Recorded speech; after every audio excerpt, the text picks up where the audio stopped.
అమెరికాలో దుండగుల చేతిలో హత్యకు గురైన తెలంగాణ యువకుడు ప్రవీణ్ కుటుంబాన్ని బీఆర్ఎస్ వర్కింగ్ ప్రెసిడెంట్ కేటీఆర్ ఓదార్చారు. ఉన్నత విద్యను అభ్యసించేందుకు అమెరికా వెళ్లిన రంగారెడ్డి జిల్లా కేశంపేట మండలం గంప రాఘవులు కుమారుడు గంప ప్రవీణ్ను దుండగులు హతమార్చడం పట్ల దిగ్భ్రాంతి వ్యక్తం చేశారు. మృతుడి తల్లిదండ్రులను ఫోన్లో ఓదార్చి ధైర్యం చెప్పారు. ప్రవీణ్ మృతదేహాన్ని వీలైనంత తొందరగా భారతదేశానికి రప్పించేందుకు భారత రాయబార సంస్థతో మాట్లాడతానని కేటీఆర్ తెలిపారు.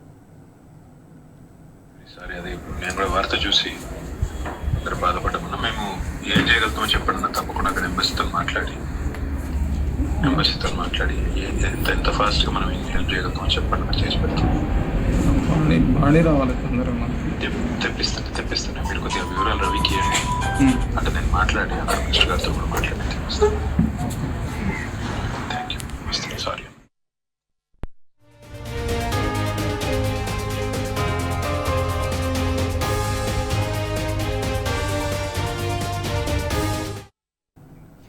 అమెరికాలో దుండగుల చేతిలో హత్యకు గురైన తెలంగాణ యువకుడు ప్రవీణ్ కుటుంబాన్ని బీఆర్ఎస్ వర్కింగ్ ప్రెసిడెంట్ కేటీఆర్ ఓదార్చారు. ఉన్నత విద్యను అభ్యసించేందుకు అమెరికా వెళ్లిన రంగారెడ్డి జిల్లా కేశంపేట మండలం గంప రాఘవులు కుమారుడు గంప ప్రవీణ్ను దుండగులు హతమార్చడం పట్ల దిగ్భ్రాంతి వ్యక్తం చేశారు. మృతుడి తల్లిదండ్రులను ఫోన్లో ఓదార్చి ధైర్యం చెప్పారు.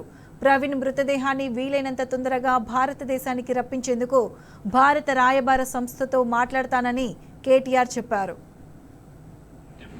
Very sorry. అది మేము కూడా వార్త చూసి అందరూ బాధపడకుండా మేము ఏం చేయగలుగుతామో చెప్పండి. తప్పకుండా అక్కడ ఎంబసీతో మాట్లాడి